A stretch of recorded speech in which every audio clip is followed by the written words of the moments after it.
Deuteronômio capítulo 8, nós vamos ler do verso 1 ao verso de número 20.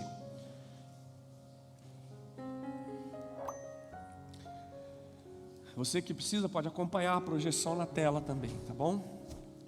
Diz assim a palavra do nosso Deus: Cuidareis de cumprir todos os mandamentos que hoje vos ordeno, para que vivais e vos multipliqueis, e entreis e possuais a terra que o Senhor prometeu sob juramento a vossos pais.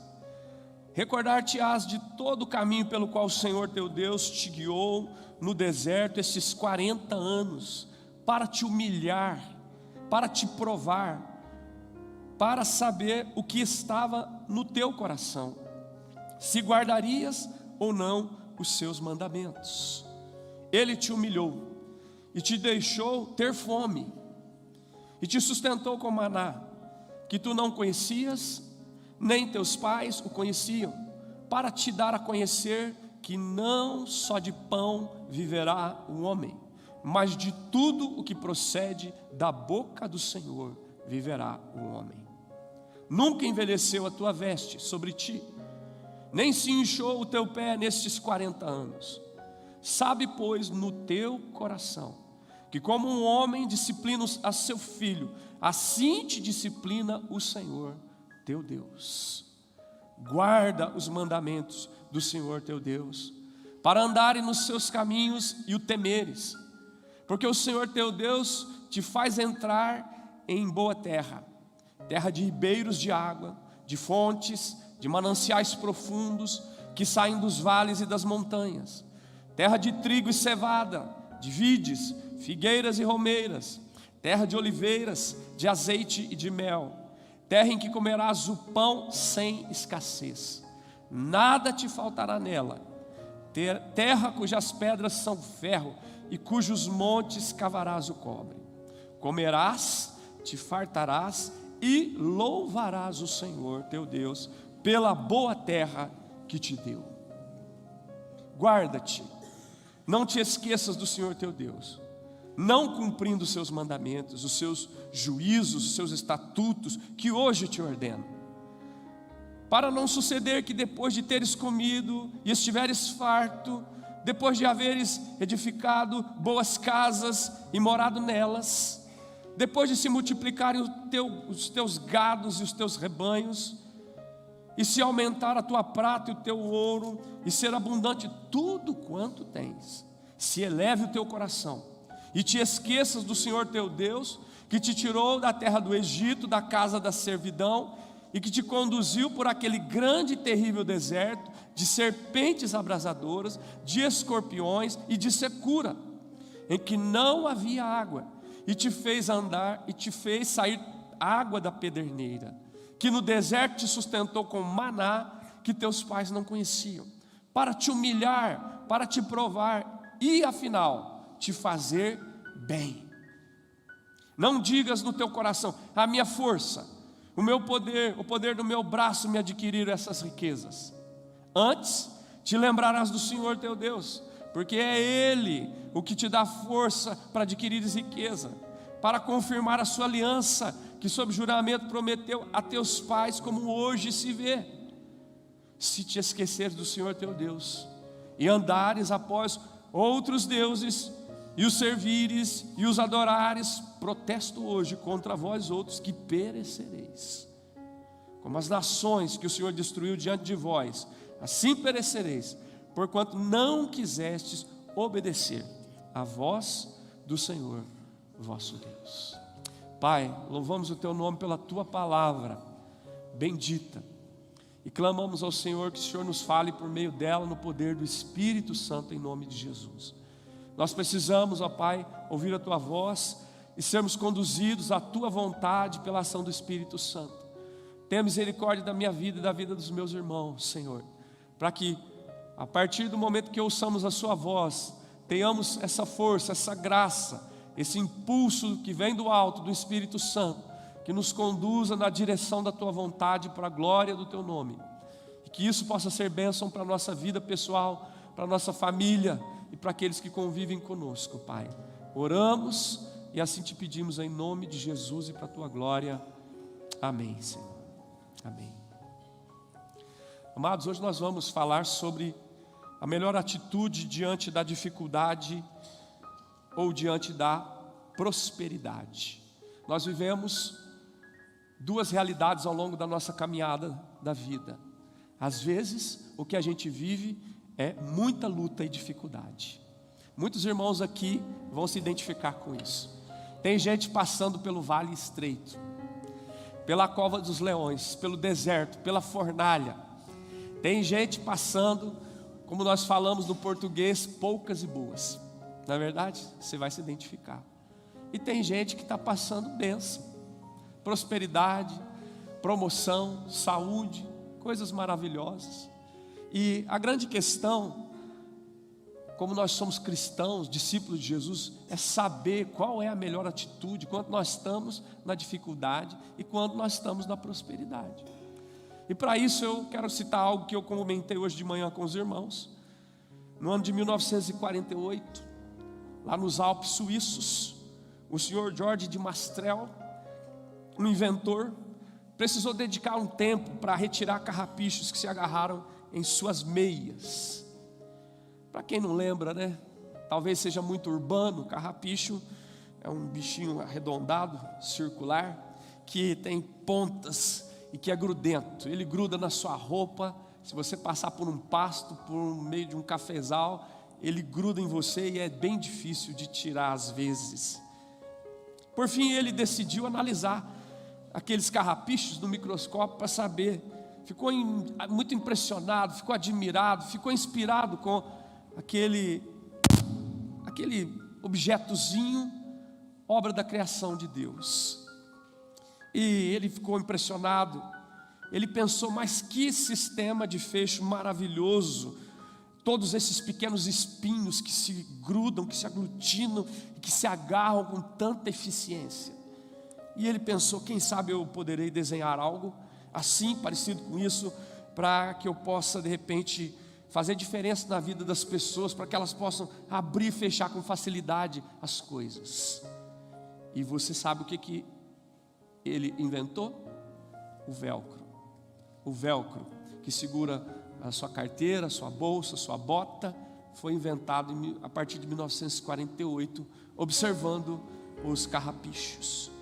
O interessante é que em 1955, após ele conseguir a patente, as indústrias do velcro vendiam mais de 50 milhões de metros de carrapicho sintético, que a gente usa até o dia de hoje. Qual que é a questão? A questão é a atitude que a gente tem diante das coisas. O reverendo Gervásio dizia assim: o segredo da vida não está naquilo que nos acontece. O segredo da vida está na maneira como nós reagimos àquilo que nos acontece. Ele podia reclamar do carrapicho, ele poderia murmurar pela situação que ele estava vivenciando. Ele poderia pensar, por que Deus criou isso? Não tem nenhuma utilidade. Um negócio cheio de ponta que fica ali num vegetal. E qual a diferença que ele faz? O que ele acrescenta na vida? E às vezes a nossa postura está sendo assim. Diante das dificuldades, diante das lutas, o grande diferencial é a atitude que nós temos. O genro do nosso presbítero Ageu, ele costuma falar assim: mais importante do que as ações são as nossas reações. Porque as nossas ações são programadas, mas as nossas reações são espontâneas, né? E as reações têm a ver com a nossa atitude. Que tipo de atitude eu tenho diante das dificuldades? E que tipo de atitude eu tenho diante da prosperidade? Esse é o grande diferencial que a palavra de Deus vai chamar a nossa atenção. E aqui nesse texto, Moisés está instruindo o povo de Deus a ter uma atitude. Uma atitude. A atitude que Moisés diz que o povo de Deus deve ter é obediência a Deus. Obediência aos mandamentos de Deus. Obediência à palavra de Deus. Obediência aos estatutos do Senhor. E Moisés está falando isso porque o povo de Israel está prestes a entrar na terra prometida. Eles estão na antessala de conquistar aquilo que Deus prometeu. Eles estão prestes a tomar posse da terra que mana leite e mel, como vocês viram na leitura aqui, onde eles não vão mais encontrar escassez, onde eles vão poder desfrutar da abundância da terra, segundo a palavra de Deus e pela graça do Senhor na vida deles. Mas isso não significa que eles não vão ter mais dificuldades ou lutas. Por isso Moisés diz: a atitude fundamental, inegociável na vida de vocês é a obediência a Deus. Meu irmão, minha irmã, eu não sei o que é que você está vivendo. Tem gente aqui que está vivendo luta, dificuldade, tribulação, sofrimento, né? Revés, tribulação ou às vezes tempestade. A palavra do Senhor para você é: continua obediente ao Senhor. E se você está vivendo bênção, prosperidade, dias maravilhosos, a palavra do Senhor para você é a mesma: obediência irrestrita e inegociável ao Senhor e à sua palavra, em nome de Jesus. Amém? A pergunta é: por que a gente tem que ter essa atitude? Essa é a pergunta que fica na nossa mente, no nosso coração. Eu sei que é a atitude que eu devo ter, agora eu quero saber por que eu tenho que ter essa atitude. Porque na hora da dificuldade, o que eu menos quero ter, ou a maior tentação, é não obedecer ao Senhor. Você lembra de Jesus no deserto? 40 dias de jejum, Satanás se apresenta para ele. O que é que Satanás faz? Tenta desviar Jesus da vontade de Deus e colocá-lo em desobediência à palavra de Deus. E o que Jesus fala para Satanás: está escrito, está escrito, está escrito. Era um momento de grande tribulação e dificuldade. Então a gente precisa aprender isso. E olhando para o texto, eu queria destacar algumas coisas para nós nessa noite. Em primeiro lugar, por que a gente tem que obedecer na hora da dificuldade? Se você está na dificuldade, fica atento que essa palavra é para você. A gente precisa obedecer na hora da dificuldade, porque na hora da dificuldade Deus trabalha o nosso coração. É nessa hora que Deus trata com o nosso coração. Observa o que está dito no verso de número 2 e 3, o texto diz assim, vamos ler o começo primeiro: cuidareis em cumprir todos os mandamentos que hoje vos ordeno, para que vivais, vos multipliqueis, entreis e possuais a terra que o Senhor prometeu sob juramento. Você percebe que a palavra de ênfase é obediência. Deixa no verso primeiro, Vitor. Obediência. Ele começa dizendo: a obediência é inegociável para vocês. Obediência: cuidareis em cumprir todos os mandamentos que hoje vos ordeno. Para quê? Para que vocês vivam, para que vocês se multipliquem, para que vocês entrem na terra e para que vocês tomem posse da terra. Isso era condição para que o povo de Deus pudesse desfrutar aquilo que Deus colocava diante deles, pudessem estar vivos, tomando posse da terra, desfrutando dela e multiplicando-se dentro dela. Agora veja o verso 2 e 3 que nós queremos destacar. O texto diz: recordar-te-ás de todo o caminho pelo qual o Senhor teu Deus te guiou no deserto durante esses 40 anos, para te humilhar, para te provar, para saber o que estava no teu coração, se guardarias ou não os seus mandamentos. Ele te humilhou, te deixou ter fome, te sustentou com maná, que tu não conhecias, nem teus pais o conheciam, para te dar a entender no coração, certo? Que não só de pão viverá o homem, mas de toda a palavra que procede da boca do Senhor viverá o homem. Amados, é na dificuldade, acima de tudo, que Deus trata com o nosso coração. A gente precisa lembrar disso. A palavra do Senhor diz que o nosso coração é enganoso e desesperadamente corrupto. A palavra diz: quem conhecerá? Quem é que pode conhecer? Quem é que pode sondar? Quem é que pode perscrutar os pensamentos, as intenções, aquilo que está lá no teu coração, na hora da dificuldade? Que você pensa em desistir, que você pensa em retroceder, que você pensa como Asaf: acho que não valeu a pena servir a Deus, acho que não valeu a pena ser fiel, me consagrar, acho que não valeu a pena, Senhor. Eu olho para o ímpio, eu olho para aquele que não crê em Deus, e ele vive uma vida toda torta, e parece que a vida dele é uma bênção, ele não fica doente, parece que ele não tem problema em família, ele só prospera, ele troca de carro, ele ganha dinheiro, parece que é uma coisa extraordinária, e Deus está falando comigo e com você. Asaf, quando chegou na presença de Deus, ele teve um eureka espiritual. A luz do Senhor brilhou sobre ele, ele percebeu que esse pensamento era equivocado, era um pensamento tolo. Ele disse assim: eu estava como um animal irracional, achando que servir a Deus não valia a pena, por causa da dificuldade, por causa da luta. E aqui nesse texto, Moisés vai falar com a gente: olha, Deus fez e permitiu que vocês fossem provados, humilhados, deixou vocês terem fome, deixou vocês passarem poucas e boas, para que vocês tivessem o coração tratado na presença dEle, pelo poder dEle, para a glória dEle, no nome dEle. Veja, irmãos, para tratar do nosso coração. Ele diz para que vocês aprendessem que não é só de pão que vive um homem, mas da palavra que procede da boca do Senhor. Foi exatamente isso que Jesus citou na tentação para o diabo. Satanás queria que ele transformasse pedras em pães, e ele citou exatamente esse texto, dizendo: nem só de pão viverá o homem, mas de toda a palavra que procede da boca de Deus. Louvado seja o nome do Senhor. Então, irmãos, Deus trata com o nosso coração. Louvado seja o nome do Senhor. Muitos irmãos aqui têm tido a necessidade de ir ao cardiologista, não é isso? Muitos irmãos aqui, alguns têm tido necessidades nessa área, de às vezes colocar marca-passo, de às vezes fazer mamária, ponte safena. Há poucos dias o irmão William estava nessa peleja aí, né, William? Está com alguns procedimentos marcados. Isso é o que o homem pode tratar, o órgão, aquilo que é físico, mas Deus trata o homem interior, aquele que nada e nem ninguém pode sondar. Por isso que Davi dizia assim: sonda-me, ó Deus, e conhece o meu coração, prova e conhece as minhas intenções ou inquietações, vê se há em mim algum caminho mau e guia-me pelo caminho eterno. Irmãos, que Deus permita, em nome de Jesus. Tá bom, obrigado. Nesses dias, nessas situações que a gente vive, Deus quer tratar o nosso coração, irmãos, o meu e o teu coração. E a gente precisa enxergar. O apóstolo Tiago diz assim: tende por motivo de toda alegria o passardes por várias provações, sabendo que a provação da vossa fé, uma vez confirmada, produz perseverança, produz integridade e maturidade na nossa vida. Então, a gente precisa aprender que Deus está querendo trabalhar com o nosso coração, com o meu coração e com o teu coração.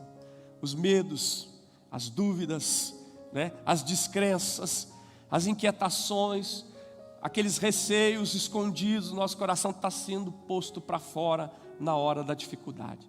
Tem coisas que nós só podemos conhecer sobre nós na hora da luta, na hora da prova. Não é verdade? Você não sabia sobre você algumas coisas, até que você passou pela prensa, até que você passou pelo deserto, até que você passou pela fornalha, até que você passou pela tempestade. Aí veio para fora. E Deus trata com o nosso coração. Mas não só porque Deus trata com o nosso coração, mas também porque Deus permite que a gente experimente de maneira diferenciada o seu amor, irmãos. Isso é muito lindo.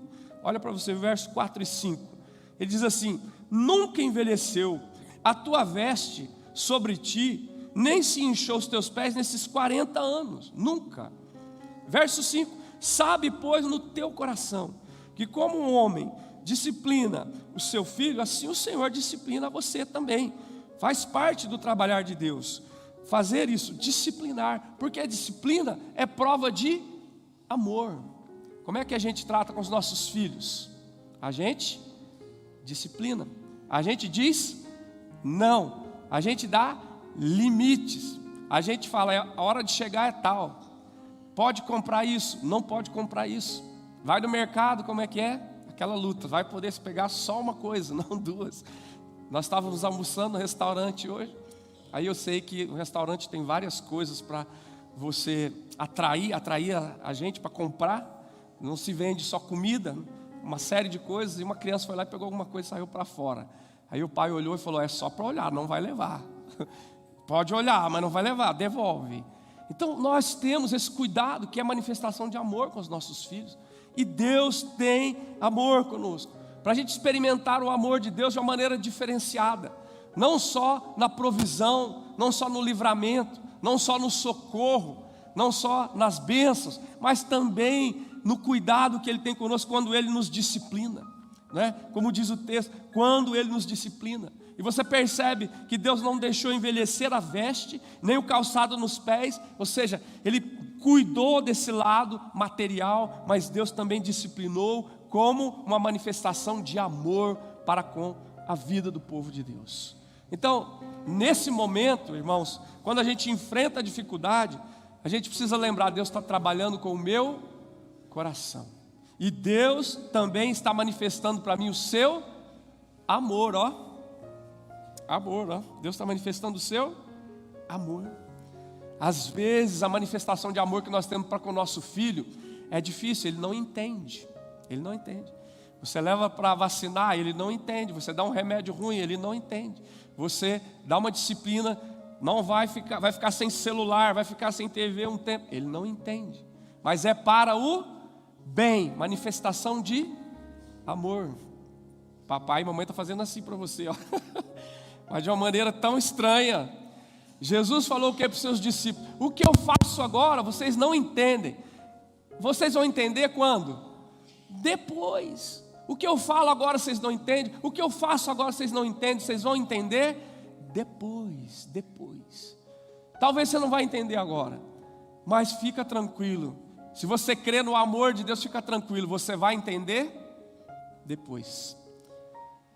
Não precisa dizer, você só levanta a mão. Quanta luta e tribulação alguma que você passou, você não entendeu nada. E hoje, você fala assim, nossa, Deus estava manifestando um amor tremendo por mim. Você entendeu depois. Quem pode falar? Você entendeu? Olha lá. Entendeu? Depois. Então, fica firme. Fica obediente a Deus, porque Deus está trabalhando com o seu coração. Deus está dando uma oportunidade de experimentar o seu amor de uma forma diferente. E outra coisa, é nas dificuldades que a gente pode ter expectativa das promessas de Deus. Deus trabalha no nosso coração, Deus manifesta o seu amor de uma forma diferente e permite que a gente crie expectativa com as promessas dEle.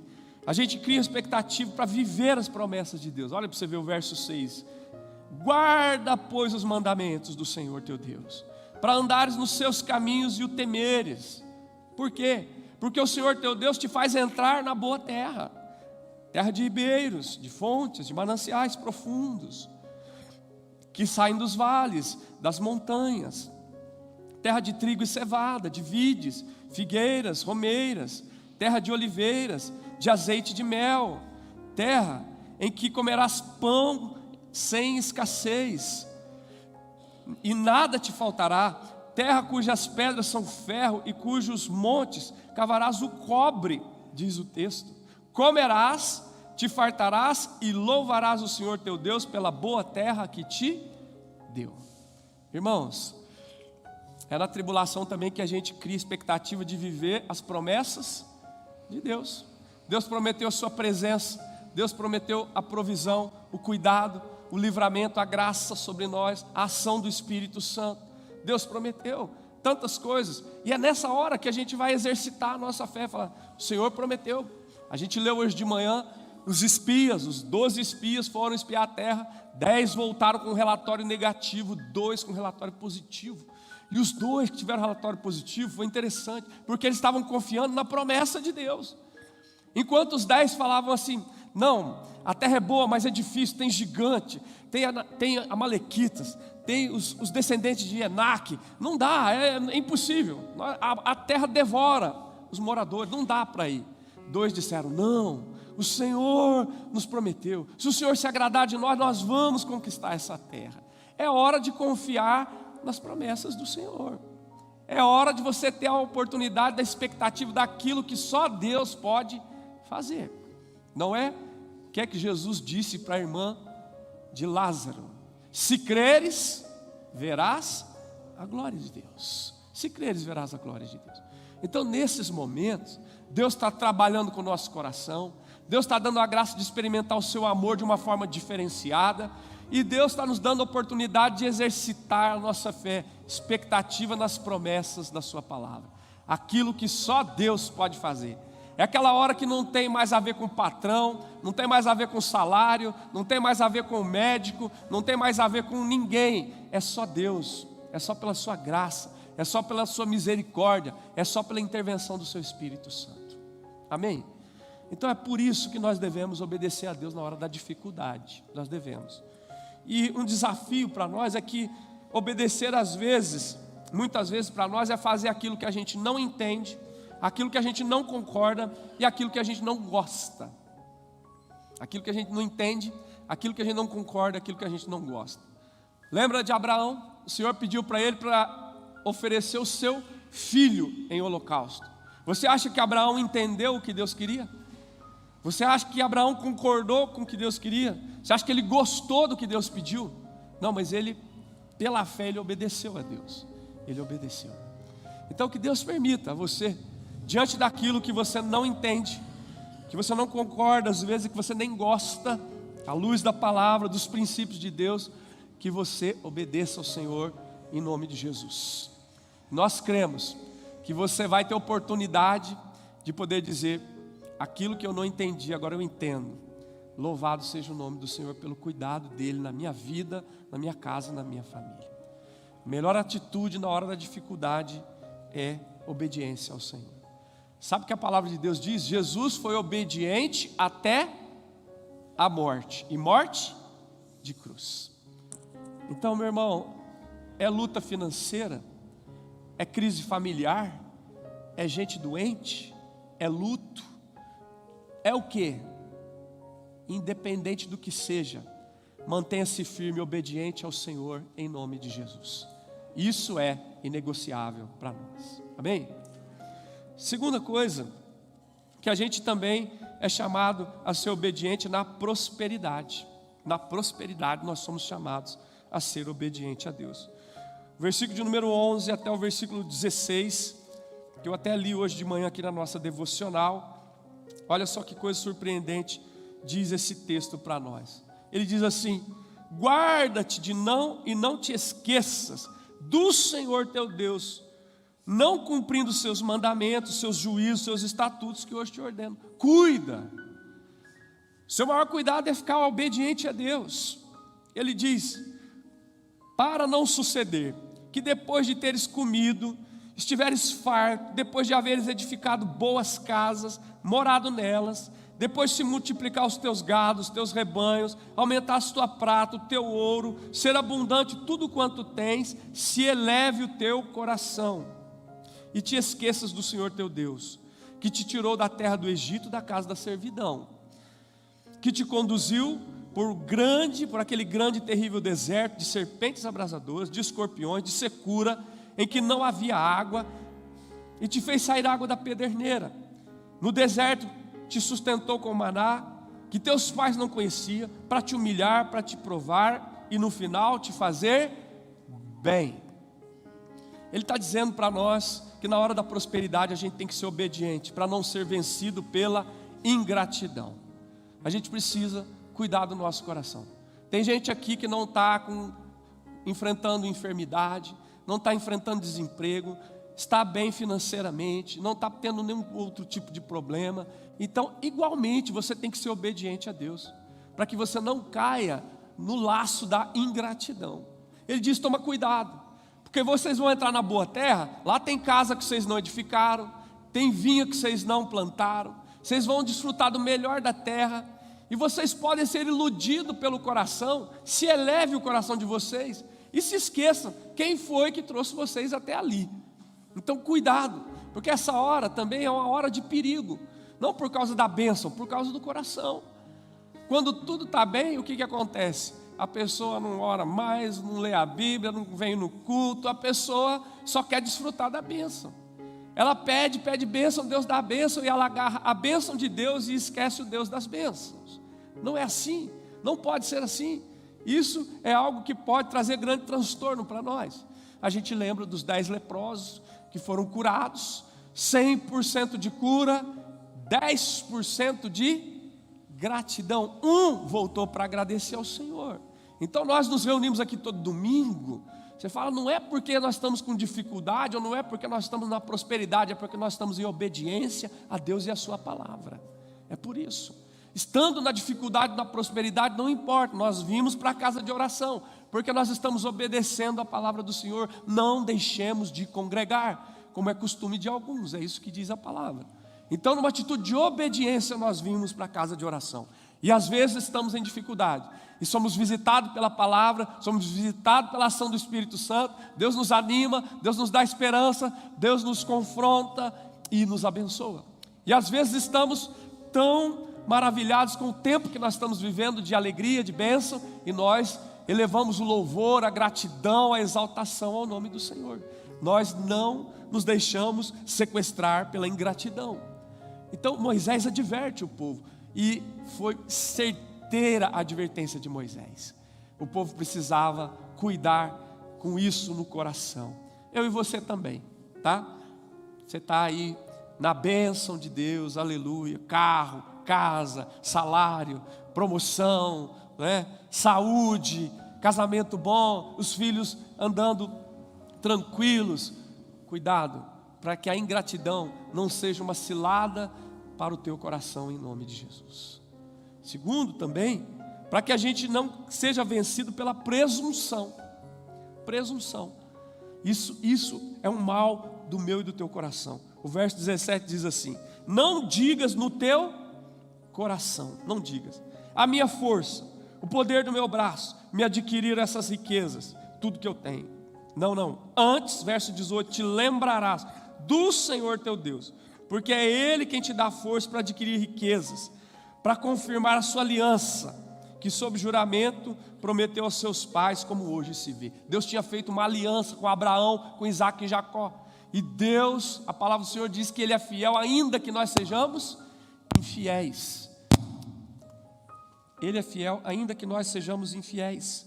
E olha só que surpreendente, Deus está falando pela sua palavra. Não é por causa do seu braço, não é por causa da sua inteligência, não é por causa dos seus contatos, não é por causa de nada disso, não é por causa de você, é por causa de mim, por causa da minha graça, por causa da minha aliança com o meu povo, é por causa da minha palavra.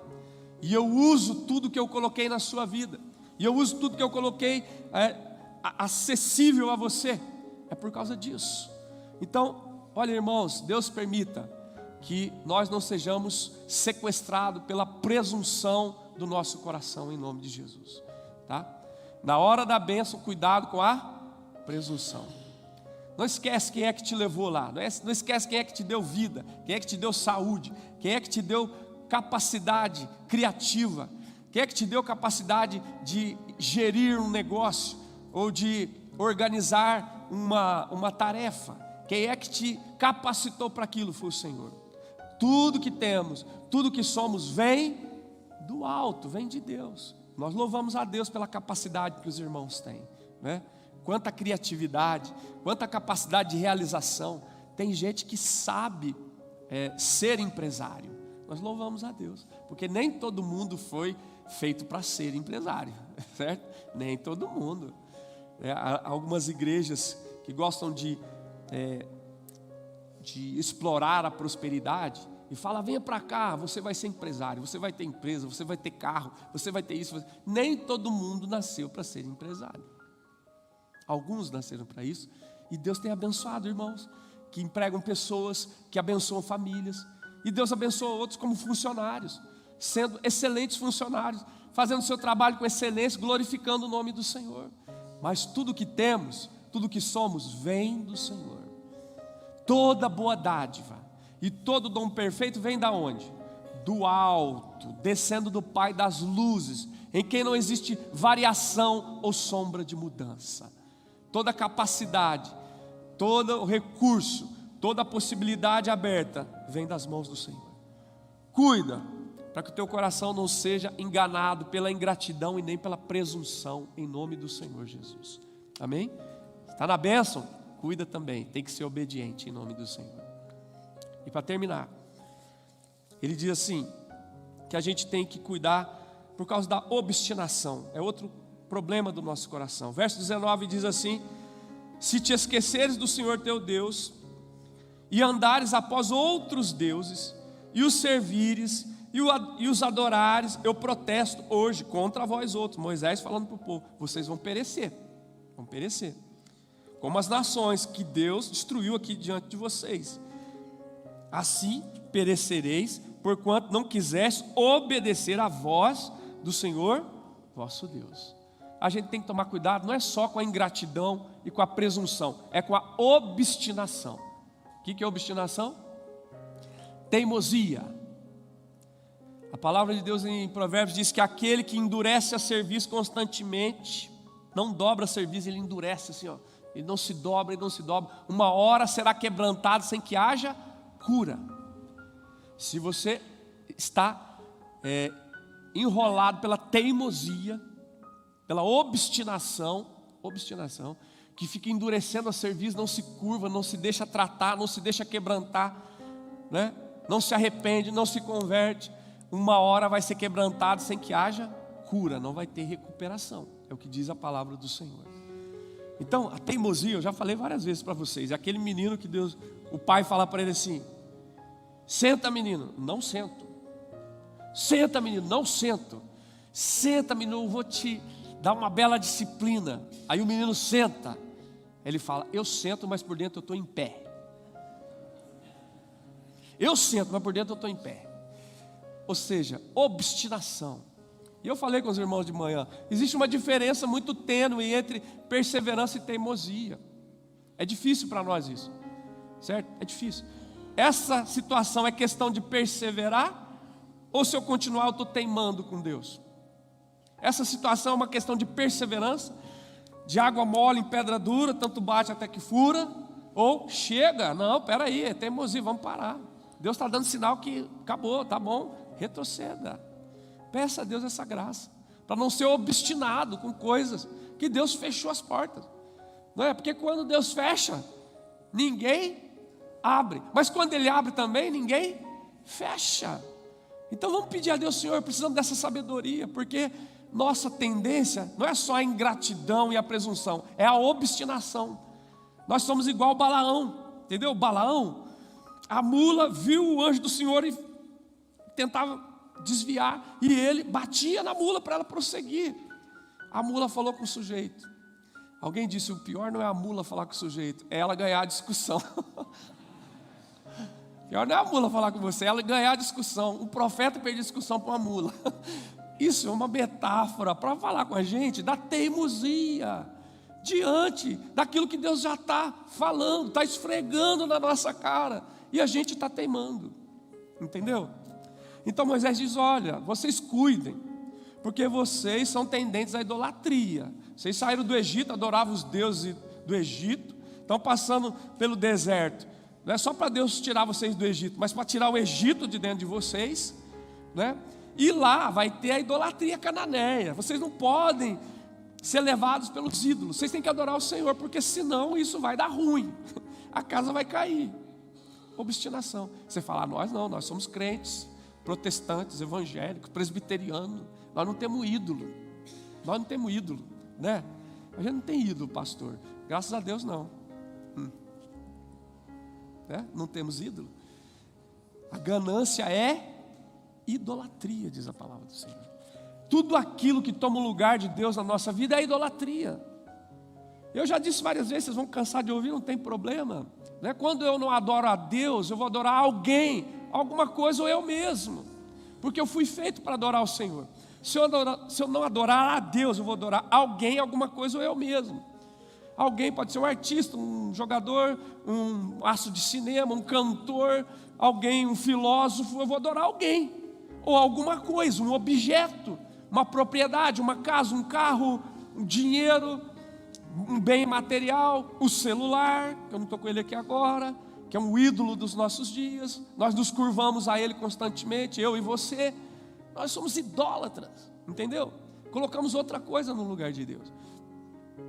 Ou nós adoramos a nós mesmos, aí é até doença psicológica, é narcisismo, né? Então o texto diz para nós: olha, não, você precisa cuidar para não se render a nenhum tipo de ídolo, porque isso vai ter problema grave para você. Obedeça ao Senhor. Então, irmãos, que Deus permita, em nome de Jesus, que na hora da bênção, a palavra é a mesma. A palavra que foi para o Chico vai ser para o Francisco. A palavra para o Chico que está na dificuldade é obediência ao Senhor. E para o Francisco que está na bênção, obedeça ao Senhor. Não pensa que é o que está na dificuldade só que tem que obedecer, você também. Porque você também tem armadilhas que você precisa ficar atento ao longo da caminhada, em nome de Jesus. Cuida do teu coração, com a ingratidão, com a presunção e com a obstinação, em nome de Jesus. Não fica falando igual o menino, não, eu sentei, mas eu estou em pé. Não, em nome de Jesus. Eu sentei, eu estou sentado, porque eu estou obediente ao Senhor. Eu sei que o Senhor tem o melhor para a minha vida. Amém? Vocês perceberam, irmãos, quantas vezes apareceu a palavra coração?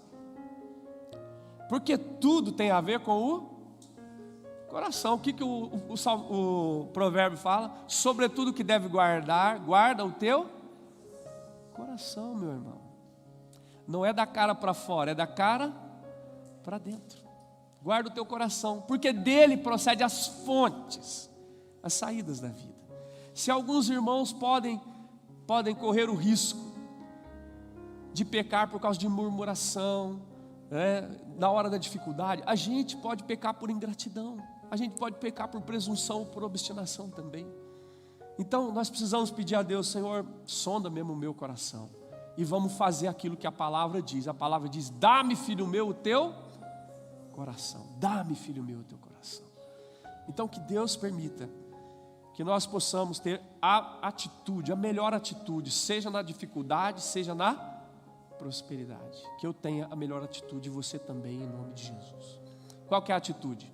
Obediência ao Senhor. Obedeça ao Senhor. E depois você vai poder dar testemunho das maravilhas de Deus operado na tua vida, em nome de Jesus. Você vai poder dizer como Jó: antes eu te conhecia só de ouvir, mas agora os meus olhos te veem. Jó, que experiência. Um homem íntegro, reto, temente a Deus, se desviava do mal. Como é que ele pode dizer isso? É porque a gente está no processo, irmãos. A gente está no processo.